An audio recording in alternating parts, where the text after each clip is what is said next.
Hi friends, இன்றைக்கி நம்ம சேனலில் பார்க்க போகிறது பலாப்பழ பாயசமும் மாங்காய் பச்சடியும். பலாப்பழம் பாயசத்தை கேரளாவில் வந்து சக்கப்பிரதமன்னு சொல்லுவாங்க. அதை தான் நான் இப்போது செஞ்சு காட்ட போகிறேன்.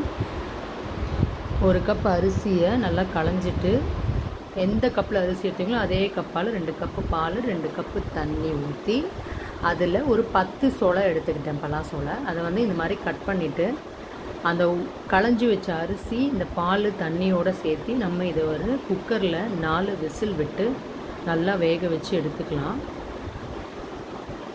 இது வந்து தமிழ் நியூ இயர் ஸ்பெஷலாக போடுறோம், தமிழ் புத்தாண்டுக்காக போடுறது. ஸோ பாருங்கள், இப்போ வெந்துருச்சு நல்லா.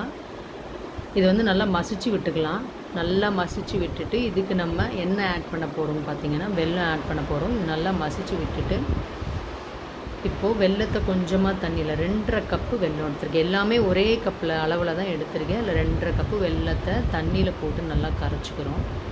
கரைச்சிட்டு இப்போ இதை வடிகட்டி நம்ம வேக வச்ச இந்த பலாப்பழம் அரிசி இருக்கலே மசித்தோம் இல்லையா, அதில் ஊற்ற போகிறோம். இப்போ ஊற்றிட்டு இதை என்ன பண்ணுறோம், நல்லா கலந்து விட்டு ஒரு 3 to 5 மினிட்ஸ் இதை கொதிக்க விடணும். கொதிக்க விட்டீங்க அப்படின்னா நல்லா ஒன்று சேர அது கொதித்து வரும்.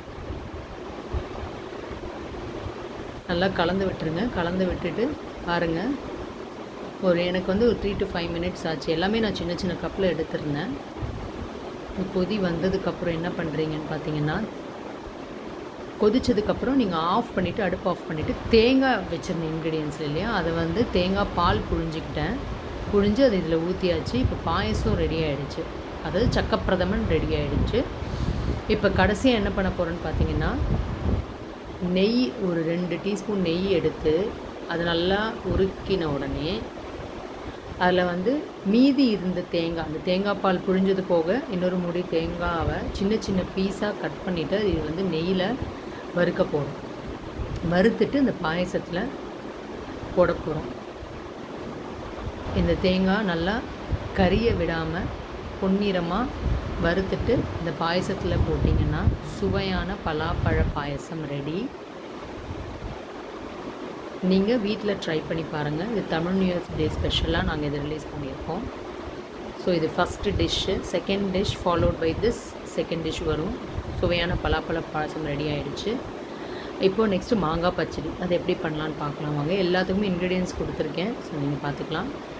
ஒரு சின்ன மாங்காவை, அது வந்து 2 கப்பு வந்தது, சின்ன கப்பில் 2 கப்பு வந்தது. அதை என்ன பண்ண போகிறோம், இந்த மாதிரி சின்ன சின்ன பீசஸாக போட்டு கொஞ்சம் தண்ணி ஊற்றி ஒரு 5 மினிட்ஸ் வேக வச்சிங்கன்னா வெந்துடும். மாங்காய் பச்சடிக்கு நார்மலாக சின்ன பீஸாக கட் பண்ணுவோங்க, அந்த மாதிரி இதில் கொஞ்சம் உப்பும் போட்டுக்கோங்க. இதுக்கு வந்து 2 கப்பு வெல்லம், எந்த கப்பில் நான் மாங்காய் எடுத்துருந்தேனோ அதே கப்பில் 2 கப்பு வெல்லம். இதை அப்படியே போடுறோம். நம்ம போட்டுட்டு இதை நல்லா மிக்ஸ் பண்ணி விடணும். மாங்காய் பச்சடி ரொம்ப ஈஸி. ஸோ பாருங்கள், இப்போ வெல்லம்லாம் இதில் கலந்து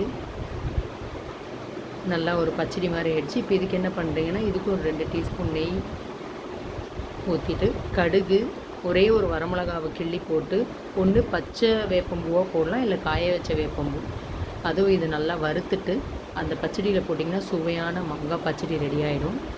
நீங்களும் உங்கள் வீட்டில் தமிழ் நியூ இயர்ஸ் டேக்கு, தமிழ் புத்தாண்டுக்கு இதை ட்ரை பண்ணி பார்த்துட்டு கமெண்ட்ஸில் சொல்லுங்கள்.